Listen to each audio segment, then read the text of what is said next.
चाहे जो भी पक्ष जीते, परंतु हानि दोनों ही पक्षों को होती है।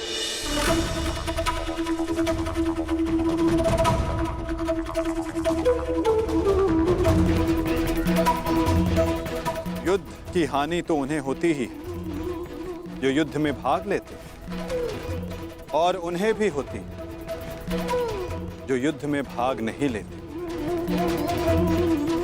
और अब जो मैं बताने जा रहा हूं, यहां उपस्थित कुछ लोगों को यह ज्ञात है, और जिन्हें ज्ञात नहीं है वो इस बात को जान लें।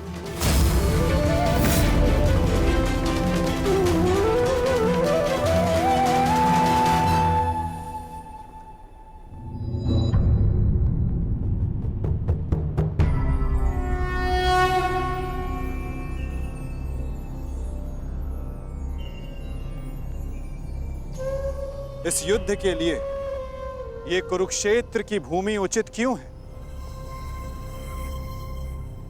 सर्वप्रथम ये धरती कुरुवंश के अधिकार में आती, इसलिए इस धरती पर कौरव और पांडव इन दोनों का समान अधिकार है।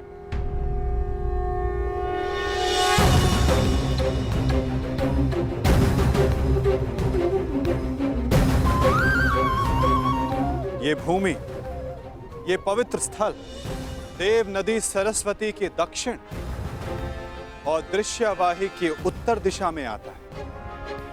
ये भूमि, ये भगवान परशुराम के यज्ञ कुंडों से घिरा हुआ है, और उन भगवान परशुराम के 3 शिष्य भी इस युद्ध में भाग ले रहे हैं।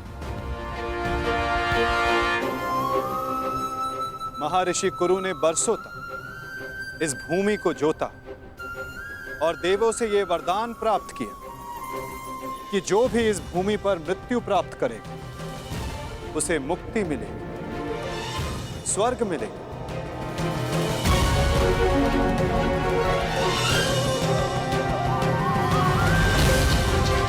और जिसे विजय प्राप्त होगा उसे न्याय मिलेगा। ये भूमि न्यायदात्री, पाप नाशिनी है, और ये युद्ध भी न्याय के विजय के, पापों के नाश के लिए हो रहा है। मुझे विश्वास है कि युद्ध का परिणाम चाहे जिस पक्ष में क्यों ना हो, धर्म स्थापना अवश्य हो।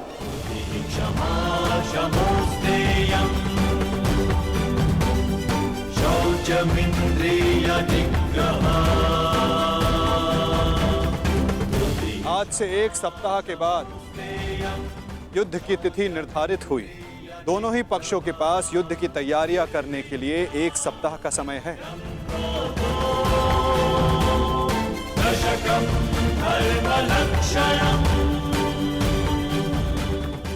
और उसके पश्चात दोनों ही पक्ष यहां पुनः उपस्थित होंगे।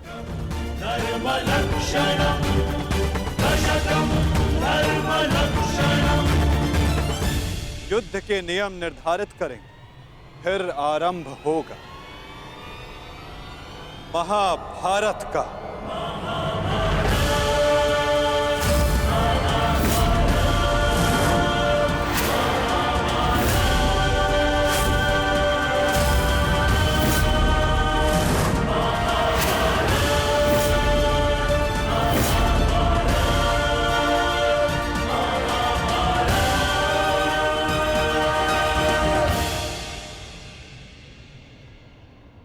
हेलो अर्जुन।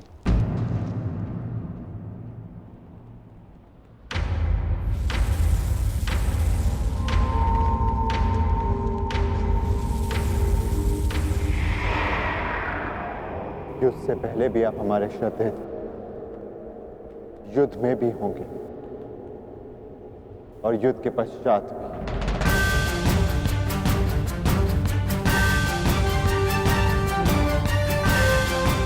प्रणिपात। आयुष्मान भव।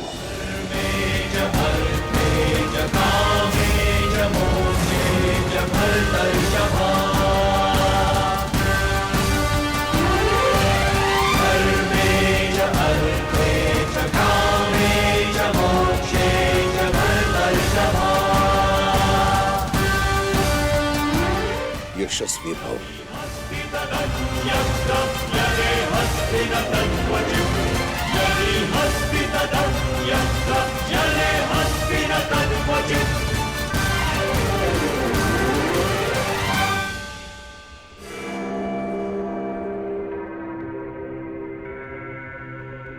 ये क्या था पितामह, जिन्हें हम युद्ध में परास्त करके उनका अंत करना चाहते हैं? उन्हें आप लंबी आयु का आशीर्वाद दे रहे हैं। ये दुर्योधन जब छोटे आशीर्वाद मांगे तो उनको आशीष देना बड़ों का कर्तव्य है। तुम यदि अपने ज्येष्ठ युधिष्ठिर से आशीर्वाद मांगोगे तो अवश्य तुम्हें आशीर्वाद देगा। इतनी बड़ी सेना है तुम्हारे पास, मेरे केवल एक आशीर्वाद देने से तुम अपना आत्मविश्वास खो बैठे। तुमने जो चाहा तुम्हें मिला, वो सब कुछ तुम्हारे पास है जो तुम्हें चाहिए। मैं तुम्हारे पक्ष में इस युद्ध में खड़ा हूं, परंतु पांडवों को भी मेरे आशीर्वाद का अधिकार है।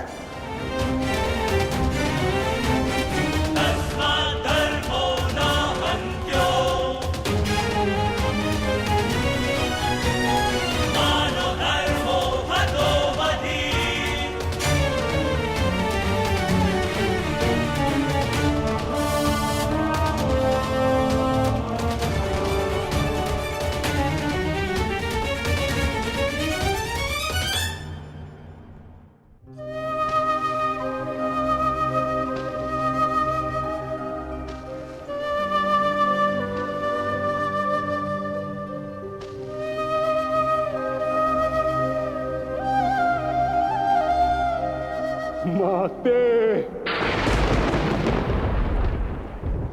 प्रकट होइए माते। आपका गंगा पुत्र भीष्म आपके समक्ष उपस्थित है।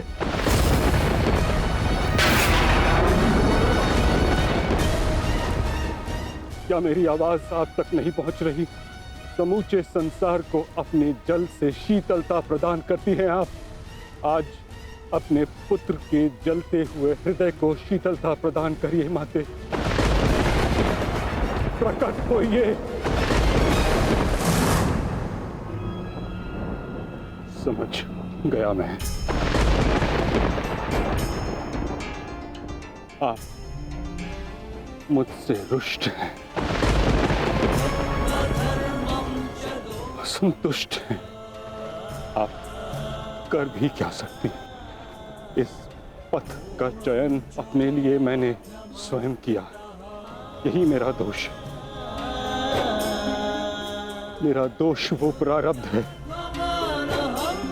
जिसने मुझे इच्छा मृत्यु का श्राप दिया है। मेरा दोष मेरी वो प्रतिज्ञा है जिसे मैं तोड़ नहीं सका।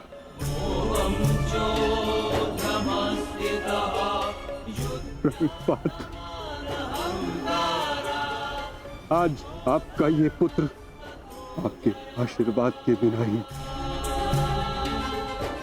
युद्ध में भाग लेने जा रहा है। अपनी भूल के लिए भाग्य को दोष देना उचित नहीं है गंगापत।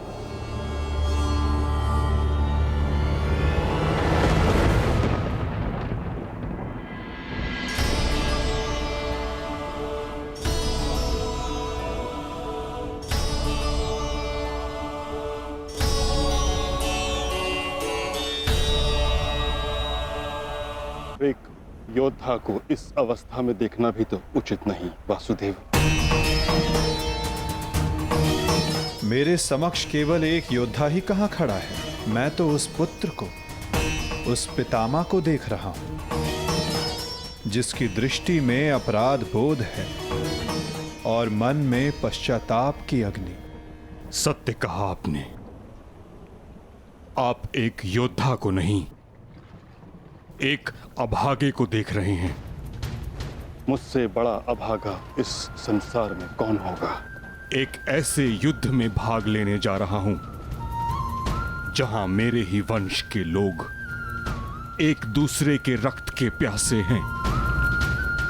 भाइयों में प्रेम की जगह प्रतिशोध है, अहंकार है।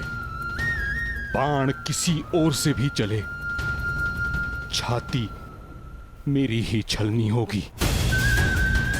रक्त किसी का भी बहे, हृदय मेरा रोएगा। और मैं इस अनर्थ को रोकने के लिए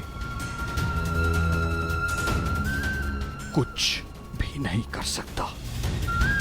जब आप रोक सकते थे तब आप मौन रहे गंगापुत्र।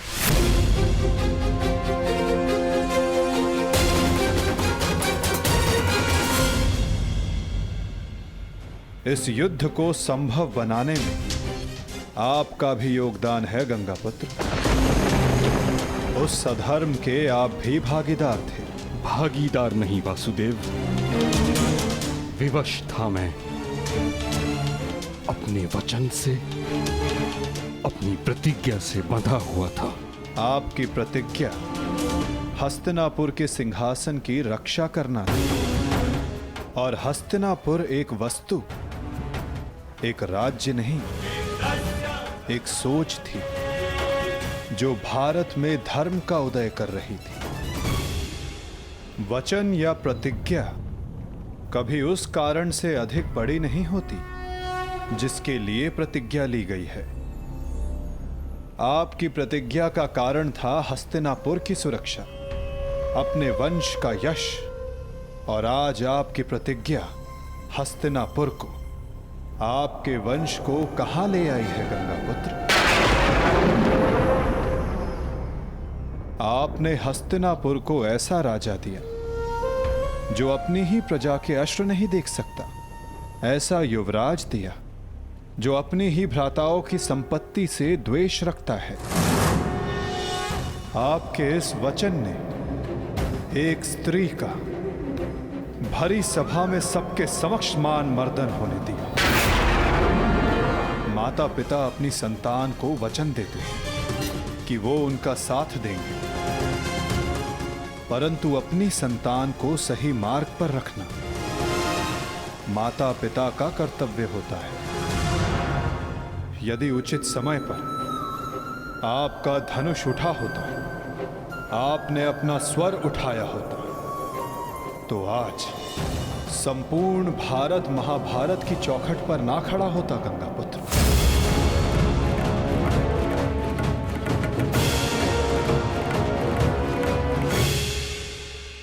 आपकी इस प्रतिज्ञा को पूर्ण करने के लिए कितना बड़ा मूल्य चुका रहा है ये संसार। समय आ गया है कि उस प्रतिज्ञा को तोड़ दिया जाए,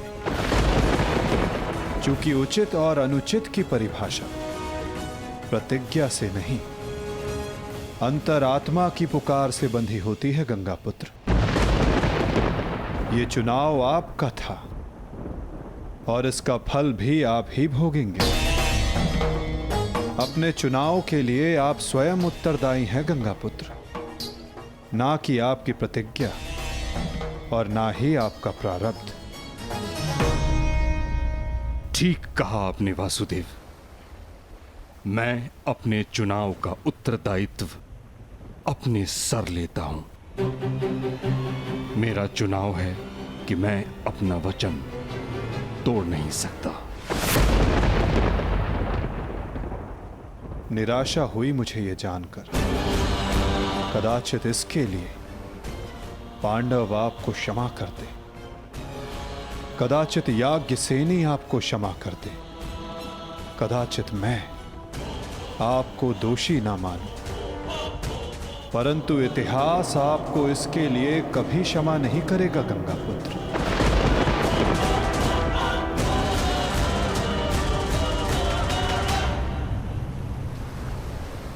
रुकिए वासुदेव, मैं नहीं चाहता कि मुझे क्षमा मिले।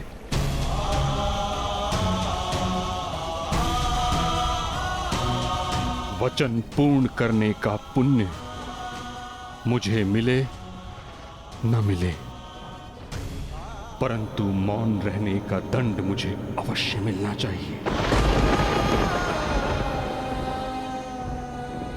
मैं अपने निर्णय से असंतुष्ट हूं, परंतु इस बात का मुझे संतोष है कि पांडवों के पास वो अस्त्र है जो मुझे मेरी प्रतिज्ञा और मेरे श्राप से मुक्ति दिला सकता है।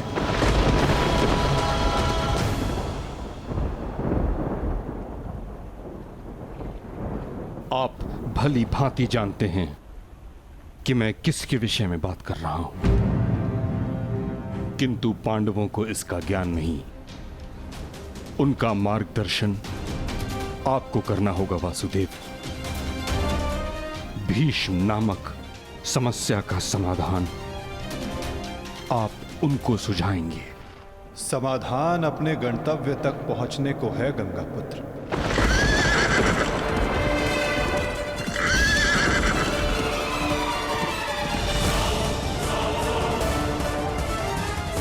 प्रणिपात।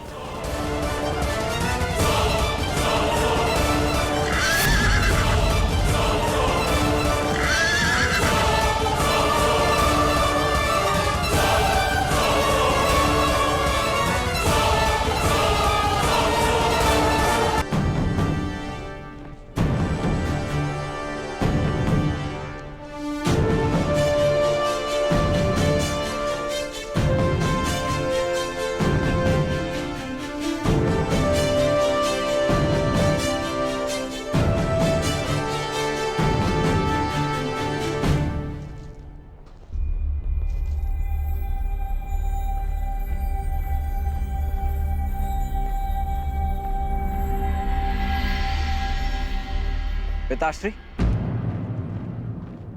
आप इस भूमि को प्रणाम क्यों कर रहे हैं? क्योंकि ये एक अति पावन भूमि है जहां मेरे गुरु परशुराम ने तपस्या की। परंतु अब ये एक युद्ध भूमि है। अब यहां तपस्या नहीं, शत्रुओं का संहार होगा। एक योद्धा के लिए युद्ध भूमि उसकी कर्म भूमि, धर्म भूमि और यज्ञ भूमि होती है। मंदिर के समान पवित्र होती है।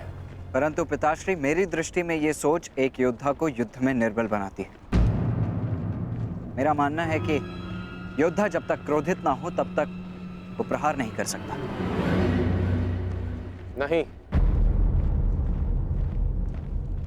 क्रोध में किया गया प्रहार शत्रु से अधिक स्वयं को हानि पहुंचाता है।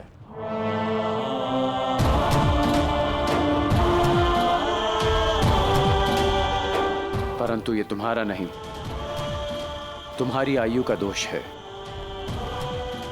जब मैं भी तुम्हारी आयु का था तो ऐसा ही सोचता था। मेरे भीतर भी यही आक्रोश, यही क्रोध था। परंतु मेरे गुरु परशुराम ने मुझे सिखाया है कि कैसे अपने क्रोध को अपना शस्त्र बना, अपनी दुर्बलता नहीं, कि कैसे शांत मन से उस क्रोध को प्रहार में परिवर्तित करना चाहिए। पुत्र, जब भी शत्रु सामने हो तो दृष्टि में अवश्य क्रोध रखो, परंतु मन शांत रहना चाहिए। परंतु पिताश्री, आज जो मैंने देखा वो तो कुछ और ही था। जब आप पांडवों के समक्ष थे, आपके दृष्टि में क्रोध नहीं था। कोई योद्धा कैसे अपने शत्रुओं को कोमल भाव से देख सकता है?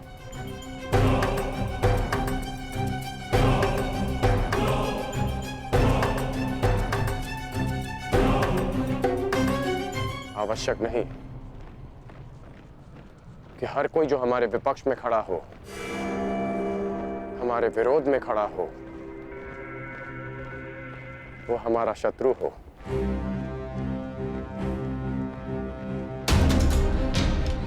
शत्रु हमारे भीतर होता है, जो बीते कर्मों का फल बनकर हमें सर्प की भांति डसता है। इसमें कोई संदेह नहीं कि भीम सबसे बली है, प्रबल योद्धा है, परंतु यह भी निश्चित है कि कुमार धृष्टद्युम्न रणनीति में सबसे कुशल और प्रहार में सबसे गतिमान है। परंतु एक सेना के दो सेनापति कैसे हो सकते हैं धर्मराज? अब आप ही बताइए कि किसे सेनापति चुना जाए।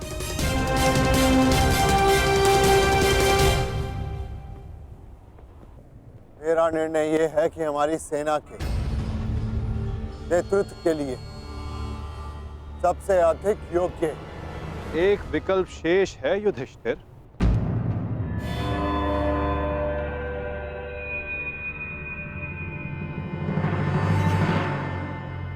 कौन वासुदेव? सेनापति पद के लिए भीम से अधिक कुशल और कौन हो सकता है?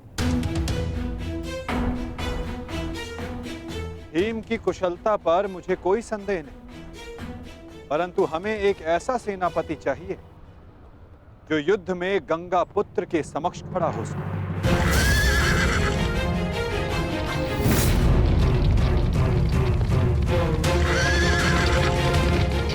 वो जिनके कारण युद्ध में विजय हमारी हो, और वो केवल एक ही जो कौरवों के सेनापति गंगापुत्र भीष्म का सामना कर सकती है।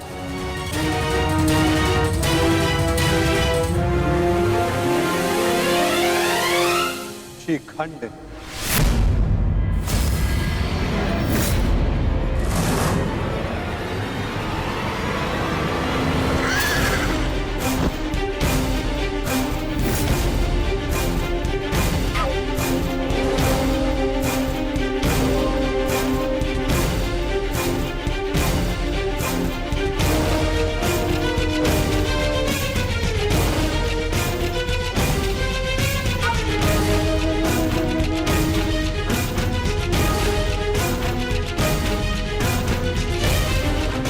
प्रणिपात, ये युद्ध केवल आपका नहीं, मेरा भी है। हर उसका है जिसको कौरवों के अन्याय से कष्ट हुआ है। और मैं वचन देती हूं, कौरवों को परास्त करने के लिए मैं पूरा प्रयास करूंगी। हर हर महादेव! हर हर महादेव! हर हर महादेव! हर हर महादेव! हर हर महादेव!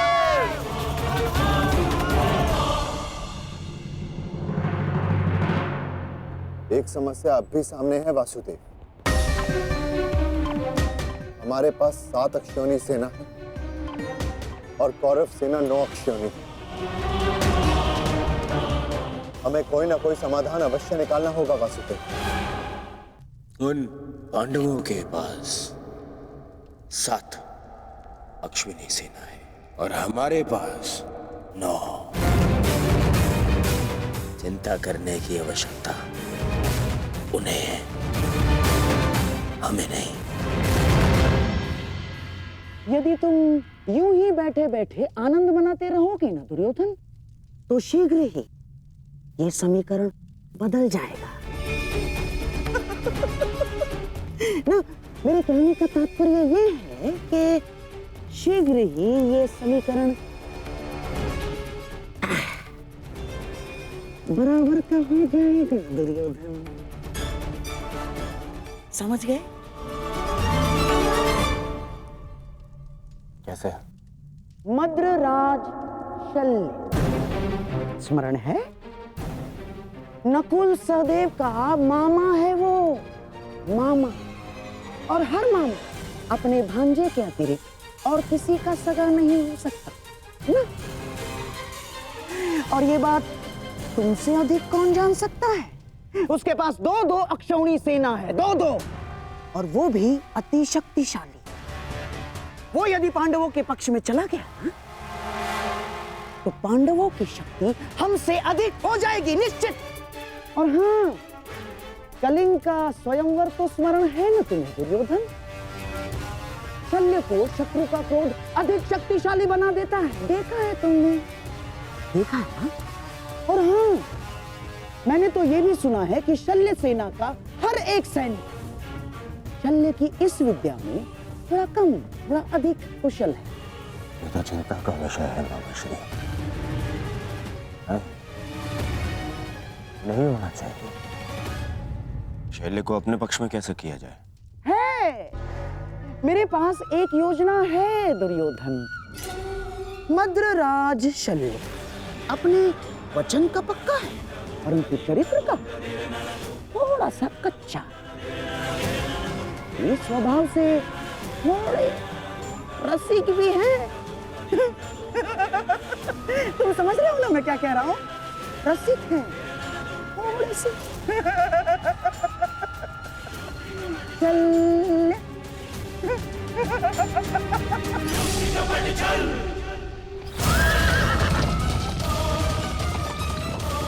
शीघ्रता करो सारथी, पांडु के शिविर तक पहुंचने में और कितना समय लगेगा?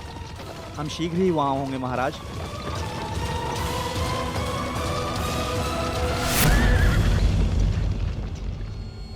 रथ क्यों रोका? मार्ग में कोई है महाराज। इसका साहस जो मद्रराज का मार्ग रोक सके। मद्रराज की कोई सूचना अनुजो?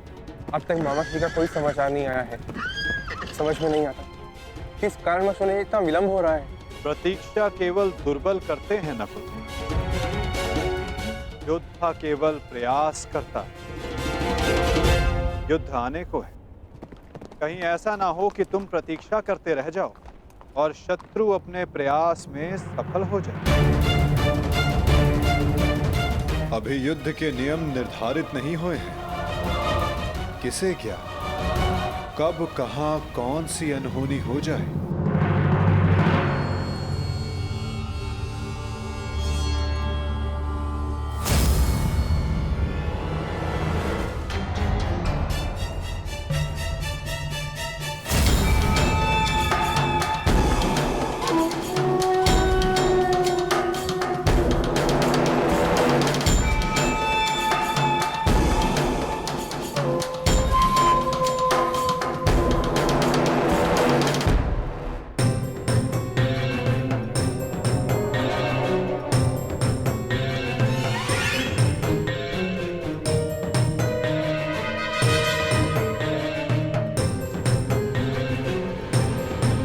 प्रणिपात्र मद्रराज। कौन है आप? आपकी सेविकाएं। आपकी यात्रा बहुत लंबी है, आपकी सेवा के लिए आए हैं, आपको आपके गंतव्य स्थान तक पहुंचाने। किसने आपको भेजा है? वासुदेव। वासुदेव? वासुदेव को हमारा धन्यवाद कहिएगा, परंतु मुझे आज विलंब हो रहा है। प्रणाम। मद्रराज, क्या आप हम दोनों को दंडवीर बनाना चाहते हैं?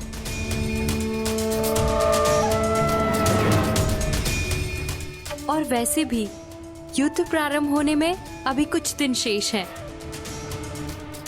मद्रराज, कहीं आप ये तो नहीं मानते कि हम इतने सुंदर नहीं हैं कि आप हमें आपकी सेवा का अवसर प्रदान कर सके? मद्रराज, युद्ध में जाने से पहले आपकी थकान का शांत होना बहुत आवश्यक है। तो क्या आप हमें ये अवसर प्रदान नहीं करेंगे?